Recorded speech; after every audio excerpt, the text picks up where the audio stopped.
नमस्कार दोस्तों, मैं हूं संजीव त्रिवेदी। अभी 16 अगस्त को ही विधानसभा चुनाव की घोषणा हुई। एक तरह से यूं कह लें कि इलेक्शन सीजन की शुरुआत हो रही है। साल 2024 चुनाव के लिए तो याद किया ही जाएगा, क्योंकि पहले हाफ में लोकसभा चुनाव और दूसरे हाफ में भी कई चुनाव, जिसमें कि शुरुआत आपको जम्मू कश्मीर से करनी है, उसके बाद फिर हरियाणा के चुनाव, उसके बाद फिर महाराष्ट्र और झारखंड के चुनाव घोषित होंगे। फिर अगले साल शुरुआत में ही आपको चुनाव दिल्ली के होने हैं और उसके बाद एक ठहराव आएगा, थोड़ी सांस लेंगे लोग, और उसके बाद बिहार के चुनाव साल के आखिर में। लेकिन लोग कह रहे हैं कि बिहार के चुनाव जल्दी भी हो सकते हैं।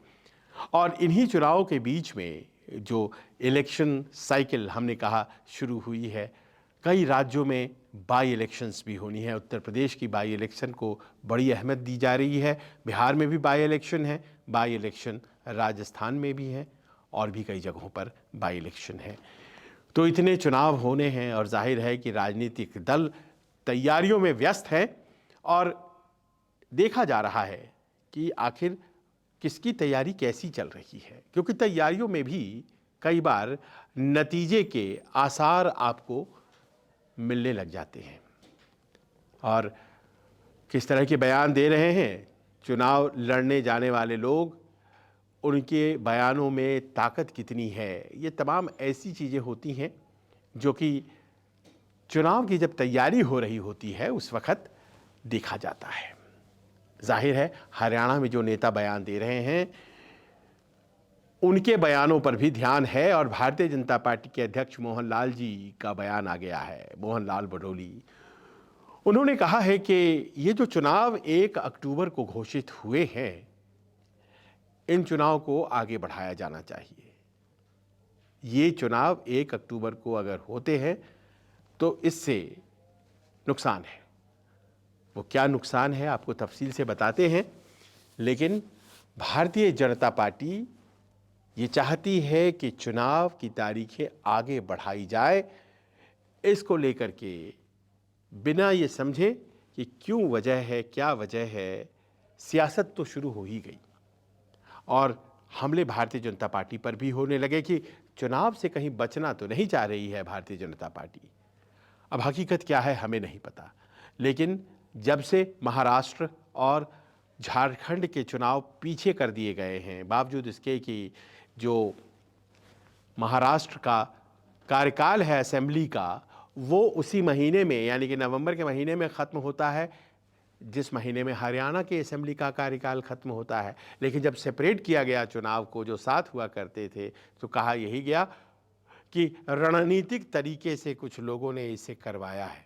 किन लोगों ने करवाया है पता नहीं, लेकिन अगर अब हरियाणा के चुनाव घोषित हो गए, अभी 16 अगस्त को ही तो हुए हैं, उसके बाद उसकी तारीख 1 अक्टूबर को जो मतगणना है वो ना हो और आगे बढ़े, तो इस पर सब लोग सहमत हैं ऐसा तो है नहीं। और जो लोग सहमत नहीं हैं वो कह रहे हैं कि ज़रूर इसमें वो जो कह रहे हैं कि आगे बढ़ाया जाए, वो डर गए हैं, क्योंकि उन्हें एहसास हो गया है। भारतीय जनता पार्टी आगे बढ़ाने की बात कह रही है तो कांग्रेस कह रही है कि डर गए हैं भारतीय जनता पार्टी के लोग, उन्हें एहसास हो गया है कि इस बार नतीजे माकूल नहीं आने वाले हैं और इसीलिए वो तैयारियों के लिए थोड़ा समय और चाहते हैं। पर पहले ये सुन लीजिए कि तर्क क्या है बढ़ाने का, वो भी अपने आप में बहुत महत्वपूर्ण है जानना। और उसके बाद जो इस पर सियासत है वो तो चलती ही रहती है, बात उसकी भी हो जाएगी। तर्क ये दी जा रही है कि 1 अक्टूबर को मतदान है, 1 अक्टूबर को मतदान है।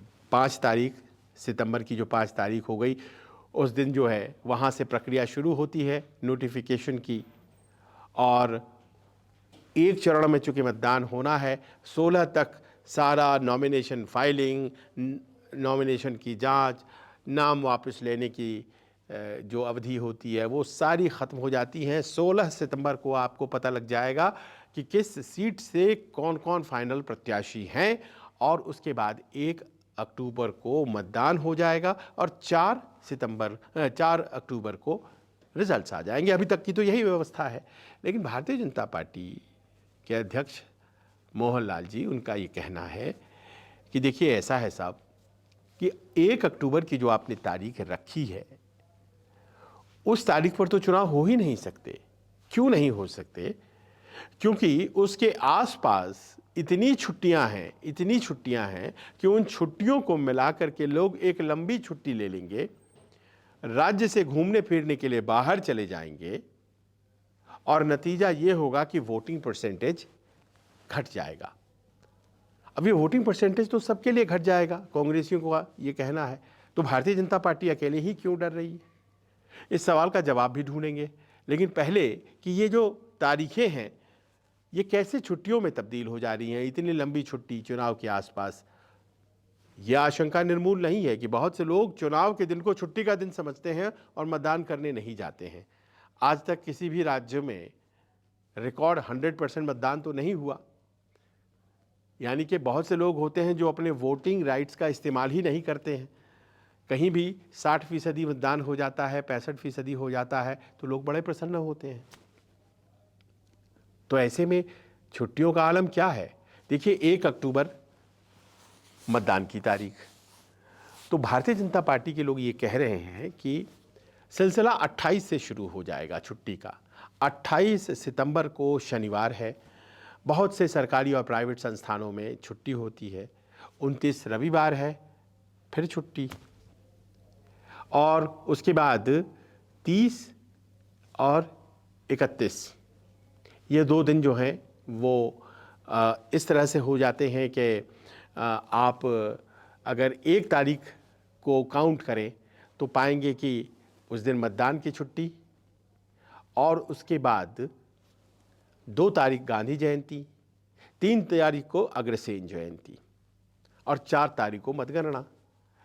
तो सिलसिला शनिवार से शुरू होकर के मतगणना वाले दिन तक 6 दिन का हो जाता है, अगर बीच में 1 या 2 छुट्टियां ले ली जाएं। तो ऐसे में भारतीय जनता पार्टी की आशंका है कि ये जो 6 दिन का लंबा अवकाश बन रहा है, बीच में 1 छुट्टी ले लेने से, इससे नुकसान ये होगा कि 15 से 20% लोग चले जाएंगे वोटर बाहर घूमने या किसी काम से, और 15% वोटिंग घट जाएगी। और अगर हम सब प्रयास करते हैं कि वोटिंग बढ़े तो घट जाएगी, तो ये कौन सी बात हुई? इसीलिए तारीखें आगे बढ़ानी चाहिए। एक और लॉजिक दी जा रही है कि 1 अक्टूबर बिश्नोई समाज के लिए बड़ा ही एक धार्मिक महत्व का दिन है, क्योंकि राजस्थान के बीकानेर में एक वहाँ पर स्थली है जहाँ सब लोग जाते हैं और आस्था से जुड़ा हुआ वो तीर्थ यात्रा की तरह होता है। तमाम जो बिश्नोई समाज हरियाणा में है, चाहे वो आदमपुर में हो, चाहे वो टोहाना में हो, चाहे वो नलवा में हो, चाहे हर जगह जहाँ जहाँ डबवाली में हो, सब लोग वहाँ की यात्रा करते हैं। तो बहुत से लोग तो वहाँ भी चले जाएंगे। तो जब परसेंटेज घट जाएगा तो किसका फ़ायदा है? कांग्रेस कह रही है कि जी देखिए ऐसा है, हमारे वोटर्स बहुत ही समझदार हैं, वो कहीं नहीं जाने वाले हैं, वो रहेंगे, वोट भी करेंगे और बीजेपी की सरकार को हटाएंगे। इसलिए तारीखें बदलने की कोई ज़रूरत नहीं है, हमें इस बात से कोई मतलब नहीं है। तारीखें घोषित हो गई हैं, होने दीजिए। अब ये मसला है, चिट्ठी लिख दी गई है भारतीय जनता पार्टी के अध्यक्ष के द्वारा, वो जो मुख्य चुनाव अधिकारी हरियाणा के पास उन तक पहुंची, और वहां से चिट्ठी अब दिल्ली चुनाव आयोग तक पहुंच गई है। और चुनाव आयोग अब उचित फैसला लेगा। क्या फैसला लेता है देखेंगे, क्योंकि चुनाव आयोग ने इसी तरह के कुछ धार्मिक छुट्टी के मामले पर, हमें याद है साल 2022 में पंजाब के चुनाव हो रहे थे, रविदास जयंती का मसला था और 5-6 दिन चुनाव बढ़ाया गया था, मतदान बढ़ाया गया था। तो क्या इस बार भी वैसा होगा या फिर नहीं होगा? क्योंकि ये अपने आप में लॉजिक बहुत स्ट्रांग तो नहीं है कि लोग छुट्टी में चले जाएंगे इसीलिए आप मतदान की तारीख बढ़ा दीजिए। ये इतना लॉजिक नहीं है। हाँ, ये हो सकता है कि बिश्नोई समाज का जो फेस्टिवल है उनका 1 अक्टूबर को ही पड़ रहा है, जिसके लिए ज़्यादातर लोग बीकानेर जाते हैं, राजस्थान के बीकानेर, तो वो एक वजह हो सकती है, लेकिन वो होती है या नहीं। कांग्रेस को लगता है कि ये नहीं होना चाहिए और ये बचकानी बातें हैं, डर रहे हैं भारतीय जनता पार्टी के लोग। वो कह रहे हैं कि ये डरे हुए हैं और इसी कारण से इस तरह की बातें हो रही हैं। अब आपको हम बताते हैं कि भारतीय जनता पार्टी की असली डर है क्या। देखिए, साल 2019 में जब चुनाव हुए, 19 के चुनाव में 70% के आसपास वोटिंग हुई लोकसभा चुनाव में हरियाणा में, और उसमें से कहा यह जाता है कि कुल का करीब 58% भारतीय जनता पार्टी को मिला। जो कुल 70% वोटिंग हुई उसका करीब 58% वोट जो है वो भारतीय जनता पार्टी को मिला। और देखिए कैसे 10-0 से जीत हुई थी। अब आ जाइए 2024 के लोकसभा चुनाव में। 2024 के लोकसभा चुनाव में वोटिंग परसेंटेज घटा, और जो वोटिंग परसेंटेज घट करके 60% के आसपास आ गया, तो भारतीय जनता पार्टी का मत प्रतिशत घट के हो गया 46% ही वोट उनको आया। और नतीजा आपने देखा कि 5 सीटें हरियाणा में भारतीय जनता पार्टी हारी। इस बार 10-0 तो क्या 5-5 का इस बार स्कोर रहा कांग्रेस और बीजेपी के बीच में। भारतीय जनता पार्टी 5 ही जीत पाई, 5 हार गई। तो कमता है वोट परसेंटेज तो भारतीय जनता पार्टी को नुकसान होता है। एक थ्योरी है बीजेपी के समर्थकों में, और शायद ये एक वजह है कि वोटिंग परसेंटेज न घटे, इस कारण से उन्हें लगता है कि चुनाव की तारीख बढ़नी चाहिए। यह आंकड़ों के लिहाज से कहा जा सकता है। कांग्रेस को ये लगता है कि ऐसा कुछ भी नहीं होने वाला है। लोग बाग वहाँ खड़े रहेंगे, वोटिंग करेंगे और बढ़ चढ़ कर वोट देंगे और वोट करके भारतीय जनता पार्टी को हराएंगे। क्या ये भारतीय जनता पार्टी का डर है वो बोल रहा है, या फिर ये एक जेन्युइन वजह है?